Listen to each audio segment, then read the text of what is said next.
Big Boss 8 latest promo release చేశాడండి.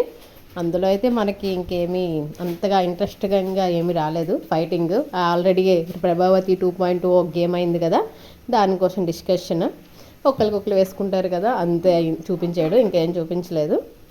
And ఇప్పుడు present అయితే బిగ్ బాస్లో గేమ్ అయిపోయింది. చీఫ్గా మన కాంతారా టీం నుంచి చీఫ్గా తీసేశారు. అండ్ శక్తి టీం విన్ అయింది, కాంతారా టీం ఓడిపోయింది. శక్తి టీంలో రెడ్ ఎగ్ కూడా వచ్చింది. సో డైరెక్ట్గా నిఖిల్ కంటెండర్గా సెలెక్ట్ అయ్యాడు చీఫ్కి. ఇంకా వీటితో నిఖిల్తో పాటు వాళ్ళ టీంలో శక్తి మెంబర్స్ టీంలో ఇంకొకరు కంటెండర్గా సెలెక్ట్ చేసుకోవచ్చంట. ఇంకా కాంతారా టీంలో ముగ్గురిని కంటెండర్గా సెలెక్ట్ చేయాలంట. ఎంత గేమ్ ఆడినా బెనిఫిట్ అయితే నాకు కాంతారా టీంకి అనిపించింది.